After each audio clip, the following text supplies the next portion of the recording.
Hello, welcome to Garage Talk, where the distance is always social.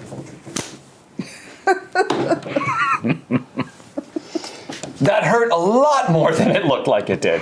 I am your host, David Mort. This is the show where we talk about independent filmmakers and the process they go through to turn their ideas into a film. This week we'll be continuing in our Scene in Eugene series with the next film up, which is called Blind Spot. It is written and directed by Carolyn Gates. Hi, good to see you. Hello, hello. Thank you so much for joining us. One of the two stars of the show, Megan Jones, who plays Sarah, is with us. Hello. That was lovely. Thank you. And then the other wonderful performer that we have with us this evening is Will Brack, who plays Andrew.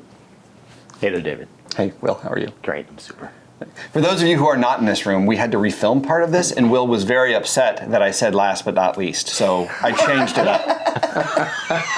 Thank you for changing that. You're welcome, you're welcome. So I like to start these out with talking to the director. You wrote and directed this, so can you tell me a little bit about what was your process and maybe motivation to write this script? Sure. It was my first time writing and directing, and I guess I could say that we can either blame or give credit to Mike Schwab, who's another local filmmaker in town. We were working on editing one of his short films, and he mentioned to me that night, hey, maybe you should write one of the Scene in Eugene episodes. And I was sort of like, why would he say that to me? And then later I couldn't get the idea out of my head, so I decided, yeah, why don't I write a Scene in Eugene? Sure, I'll do that. And being a hopeless romantic like I am, and noting who was working with Rick currently at the time, writing screenplays and whatever for the Scene in Eugene, I thought, I don't think any of them will write a romantic comedy. I think that's going to be my job. So that was part of my inspiration for wanting to write a romantic comedy. That's awesome.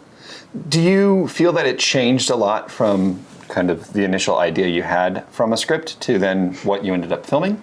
Or did it stay pretty consistent as you moved through that process? I actually did several rewrites of the script. I started out with a certain idea, and it kind of honed in as I went through the process. I let several good friends of mine read the script, and they gave me feedback, which was really helpful. And Rick also gave me feedback on the script. So I had went through that writing process, and I think this the final was maybe my 8th time working through the script. And then, a lot of times they say you write a script a couple times. You write it when it's written, you write it when you film it, and then you write it when you edit it, because you also did the first pass of edit on this film, correct? I did, yes. I did the rough cut. And did that change then? Did things change order-wise, or was it still pretty much what you read and what you filmed and then what you put on page? It was a pretty straightforward script as far as, moving from point A to point B. And I have to say the actors that I had working on the film, Megan and Will being two of them, you being one of them, made my job really easy. Yeah. So it came together, the rough cut came together really very easily. Well, so then kind of talking about your cast, as you were writing it, did you have an idea of who those performers were? Or did you kind of write it and then kind of what order did it happen where then you started casting these amazing folks? Good question. So my two female characters, right away, I had seen Megan in Mike Schwab's little short film that she had done, and there was something about her look. I don't even know if I'd met her yet or not, but there was something about her look and her persona that I thought, that is Sarah. Mm-hmm. And so I kind of wrote Sarah with her in mind and was hoping that she would play the part, which she did, fortunately. Did you know that? She told me that. And don't even know what to say. It's quite an honor to have a part written for you. That's awesome. It was really fun to play. I was like, gosh, it feels like this part was written for me. Like, I really identify with this girl. Well, it was kind of funny because Sarah is an art teacher, mm-hmm. and I didn't know when I wrote it. Oh, yeah, that's right. You didn't actually Megan actually had taught art at Lane Community College, so I was like, whoa. So she was pretty perfect for the role. And then two of the other roles, Will's role actually, I knew I wanted him in the film. Cool. And also Nick Pemble was the other person that I knew I wanted in the film. And I think at the time I wrote the script, I wasn't sure, I didn't necessarily write them for them, but as I wrote the script, it sort of formed in my mind which character I wanted them to play. Cool. And then I auditioned the rest of the characters. So was that process then different, I guess, as you're auditioning other actors for these roles, in that you kind of are writing these parts and you have an idea that there are these actors that you want to work with because they're who they are and their talents, but you don't have the other idea of who those characters are. So does that sort of shift as you're seeing all these different people audition, and like each time you see somebody read, you go, oh, they're perfect for this, and then somebody else comes in and you go, oh no, they're perfect. What was that like for you? So that was really fun. And one of the things I did, because, well, in a romantic comedy, in all films, but especially in romantic comedies, chemistry, I think, is crucial. So Will and Megan, and I don't know if Nick came into any of the auditions, but I know Will and Megan were there to read across other actors. I wanted to have a good chemistry between Sarah and Kelly's character, and obviously the two guys that I knew were going to be playing romantic suitors. I wanted to see chemistry with whoever we were going to get to play Kelly. And Daniel, who you played, I wanted to see the chemistry with Megan. So there was a lot of that going on. And so that was really helpful. That made the auditioning process easier as far as that went. The other story I like to tell about the auditions, of course, was I had a certain way I was picturing the character of Daniel, who you played. Yeah. And I have to say, you came in and you played it in a completely different way than I had imagined, and it was so much better than what I had imagined. That once I saw you play it, it was like, okay, there's Daniel. So it was really good.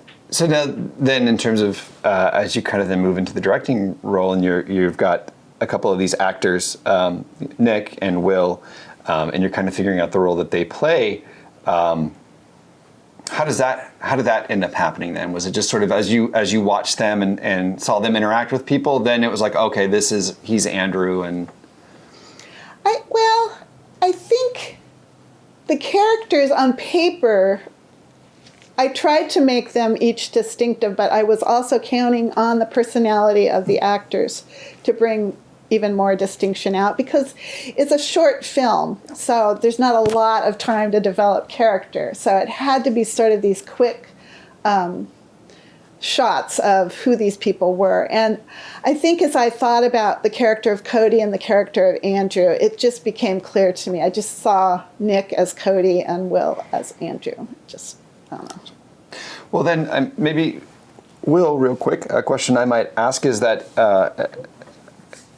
as you're looking at that character, what was some of the things you did to sort of make Andrew sort of unique from the other cast? I mean, there was some rehearsals that happened, so you kind of got to see what everybody else was kind of working towards. But right. How much of that did you draw kind of from what others were doing to make Andrew stand out, versus how much of that was kind of just your take on who that person was? So I basically took me in real life and did everything opposite, because who Andrew is supposed to be, I am not at all. So he's a suave go-getter who just approaches women, and I would rather be home playing Dungeons and Dragons with my friends. Yeah. So to say it was a stretch is very true. Yeah. Maybe more Andrew, maybe more Daniel. Yes, maybe more Daniel. Yeah. He may have been miscast. I don't think so. No. And then, so kind of a similar question. Obviously, Megan, you're on screen a lot in this film. But how did you sort of approach that character? It sounds like you connected with her on many, many levels. So did you feel that it was sort of you just kind of infusing yourself into those lines and that character, or what was that like for you? Well, I did do a little bit of research, and I definitely talked to Carolyn about what specifically she wanted. But I also felt pretty good when she told me that, the character was loosely based somehow, influenced by my own personality. So I definitely infused some of myself into that. Did that make you feel, I'm sorry, go ahead. all I was gonna say. So did that make you feel sort of like, as you were then looking at it, like, was there ever part of you where you were like, oh, I shouldn't do that because that's not how I would approach it? Or did you not even think about that? Like, you just sort of said, this is how I come at it?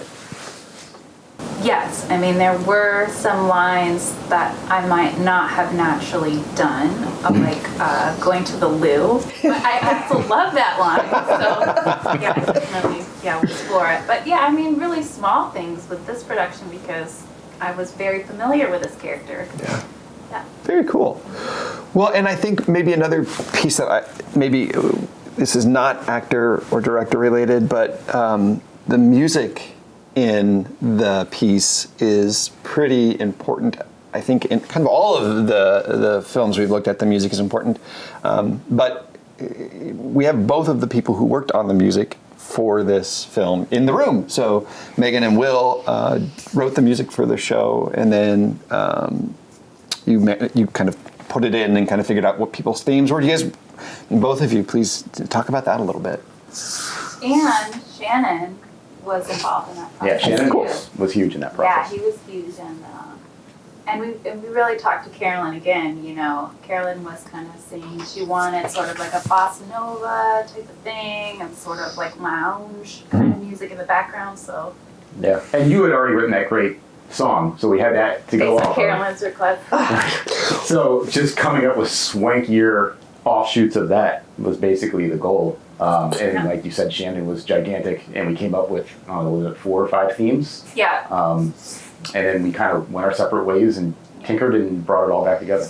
Yeah, and you really like put those all pieces all together. Like you were like the main force there. That's not. I feel like That's not even a little bit true. that's how I feel. I didn't do that much. Well, can I just say, from my point of view, I am so grateful to both Megan, Shannon, and Will for doing the music. It makes the film, as far as I'm concerned. Yeah. And Megan's song, the first time I heard that song, I was like, I can't believe she wrote the perfect song for this. I mean, it's just, it couldn't have been better. So I'm really excited about the music. Yeah, no, it's great. Now, was the song written specifically for this? Yes. Cool. Yeah. Cool. It's lovely. It has this sort of almost kind of, to me at least, as you're listening to it, there's this like Parisian feel to it. Like, is this? Yeah. Definitely. Yeah. Actually, because Carolyn said she liked one of my French songs, I kind of based a little bit. Cool. Yeah, if I remember, I had asked Megan about doing a little short song that we could use for the film, and she was totally up for it. But she sent me some of her songs that she already had to see. Because I guess I wasn't thinking I'd ask her to write something just for this. So, did she have a song already that maybe she wouldn't mind us using? And so she sent me some songs, and I told her what I liked about them. And then she ended up writing this perfect song for it. So and then you both and Shannon took that song, and then kind of did you both, the three of you, kind of parse out pieces to then give themes to each of the characters, or was it sort of that same central melody that then had variation done to it, or how did that happen? I mean, from my perspective, I kind of feel like we were trying to come up with songs that all belonged on the same mixtape. Okay. If it were. So I don't think it really got assigned to characters so much until we had a number of songs and we started to kind of plant them in. Because you and I went back and forth a lot with that initial, like, what song should go where. So like Daniel has a very clear theme. Yeah. And that kind of matches his personality. I love that part. I'm not gonna give it away. No. And then like Andrew's theme Yeah. is her song, but we slowed it down dramatically. Cool. To give it a little bit more of a kind of rolling romanticism. So yeah. It was perfect. Well, so who ends up? Does any? Well, no, never mind. I'm not going to ask that question. But I am going to ask you this question: when you wrote the script, did you have an idea about which of the men Kelly ends up with? That's a very good question. Don't answer. I mean, don't answer it. But was that something you thought about, or was it that was never even a thought? No, I thought about it, but I also was working under a certain parameter. and I'm not going to talk about this as a complaint. This is an inside joke with me and Rick here. But when he started Scene in Eugene, he did set a certain parameter. He wanted all his writers to write scripts that were in one location, and they couldn't be longer than 10 minutes. Mm-hmm. That has since changed, but I was working under that parameter. So in a way, I looked at this script as an opening scene. Yeah, okay. Like maybe it's an opening scene to something that could be longer. Cool. So that's kind of how I looked at it. And then did you talk with Megan and Will then sort of about that? Like, or was that sort of you said, okay, here you go, and then write your music, and then I guess what I'm doing is I'm trying to fish for clues in the music that we find out who she ends up with because of the theme, and now that lays out. No? But am I supposed to say that? Is that giving things away? Don't give anything away. Don't give anything away. Don't give anything away. Okay. All right, I wasn't asking you to give away, just if there's clues. I love clues. Well, so, all right. Don't know. Anyhow. You'll have to watch it more than once and see if it's a clue. Well, before I get myself in any more trouble with Rick over here, let's move away from that conversation. I think one of the things I was interested in, Megan, was as you are kind of setting up this character and this story and you're coming in for auditions, because we got to audition together, was that an interesting piece for you? Yeah, it was. I feel like I learned so much from that experience, and I had never done auditions like that before. I mean, usually you just go to the audition and it's really scary for a little bit and then you go home. Mm-hmm. But this was like completely on the other side, where I got to see everyone else's performances and like interact with some amazing people. Mm-hmm. You really brought in some talented people, so that was kind of hard. And Liv, got shout out to Liv. I wish she was here. She was amazing to work with as well. That's great. Everybody was awesome. Yeah. So, Will, you came in, I think you were, at least when I auditioned, you were sitting in there. Yeah. Was that sort of a similar experience as Megan had, which is... Megan stole all my sound bites. Okay. So I don't have a lot to add, but I feel the exact same way. So it was... You get to work with all the different people that auditioned for Kelly. Yeah, and so that was interesting. Because again, I'd never been on that side of an audition before, and so then to have the director saying, okay, well, what did you think about that? That was new for me. So that was a lot of fun. I really did enjoy that quite a bit. Cool. And being new to directing, I wanted their input. I wanted them to feel comfortable as the actors, both with who they were going to play against, but also their lines and their costumes. And, I wanted them to feel as comfortable as they, could with the role, so that it was a good fit for them, or how they saw the role. Oh, that's awesome. So I think maybe one of the kind of last specific to this film questions I have is, so the location plays a huge part, right? They're in a really specific place. So can you talk a little bit about like how you ended up using that location and the location itself? Because it was really awesome. Yeah, it was great. It was one of my favorite stories about this movie is the location. So, I mean, obviously it needed to be set in a bar, and that's really hard to find because most bars are open 7 days a week, and how are you going to film in a bar? We had gone to one wine company, and they just didn't see how it could work. They loved the idea, but they didn't see how it could work. And so it was, the newspaper actually had an article about the opening of a distillery. It's actually in Springfield called Swallowtail Spirits. Mm-hmm. And I saw the article and suddenly something in my head clicked, because a friend of mine that goes to St. Mary's Episcopal Church with me, he's a part owner of that distillery. And I suddenly went, wait, I know someone. So I, immediately texted him and said, can we get together? I have something I'd like to talk to you about. And so we met and I explained the whole thing, and he was totally open to the idea. And they weren't quite open yet. They were getting ready for their grand opening. And so Rick and I went over and he introduced us to Kevin Barrett, who's the owner and runner of the distillery. nicest guy. And he was all for it. He was totally excited. They just bent over backwards, and they basically gave us the keys to the place for 3 days. So we got to come in. Rick got to go in and set lights up and sort of check things out. We had our day for rehearsal. We had 2 days for shooting.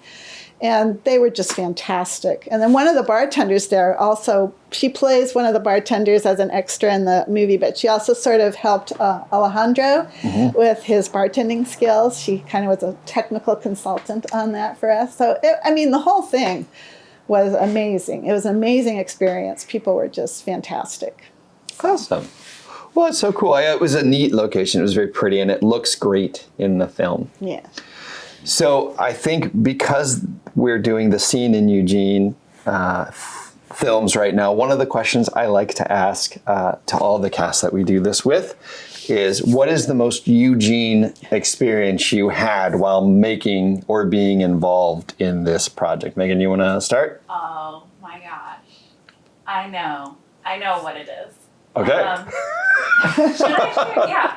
So, David and I had a very Eugene moment. There you go. It's the most Eugene. We have witnesses, including Will. It still freaks me out to this day. Will was there. I don't know who else was there. Nick was there. But yeah, so we were talking like one-on-one basically for the first time. Yeah. And we looked at each other. And I don't remember if it was you or me. One of us. You're like, or maybe I was like, we have the same birthday. Another one was like, yeah. Yes. And we did. So Eugene. That's the most, I think, that was my most Eugene experience too. And Will's. That was so weird. I thought you guys were playing like a prank on me. I don't even know the story. And you were like, I'm a Virgo too. Right, so that's my Eugene moment, is I think from then on, it was just astrological talk for the entire time we were on set. And like astrological pairings and... Yeah, that's super Eugene too. That's what we should have done. What are the astrological signs of all my characters? There you go. Andrew is not a Virgo, that's for sure. And now we've had our most Eugene moment for this experience. You're welcome. Thank you, Will. We are almost out of time on our camera, so do we want to stop and get... Yeah. So we'll be right back after this technical moment. Technical moment.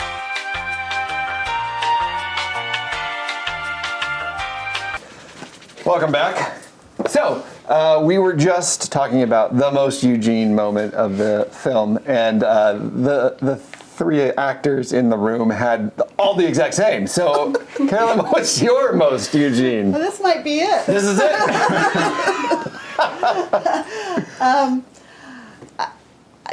When I thought about it, I knew you were going to ask that question, so I was thinking about it from a film perspective. Yeah. Because the story isn't necessarily a Eugene. The story could happen anywhere. It's a common refrain. Single women that want to meet a man are always saying, there's no men.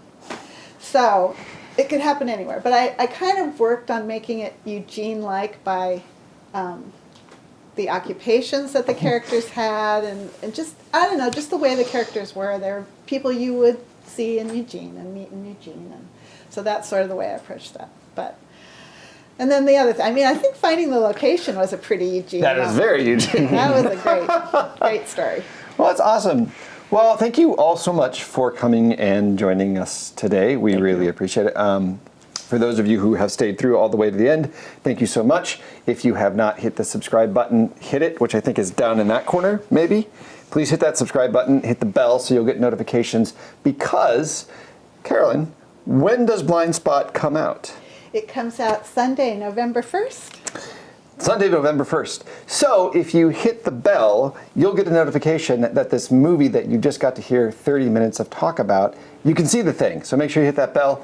If you are a filmmaker and you're interested in coming onto the show and talking about your films and the projects you have, comment down below and we will reach out to you. Thank you all so much for joining us tonight. I really appreciate it. And it was great to have a mini reunion with those of us that got to be here. So thank you guys so much and thank you all so much. Bye.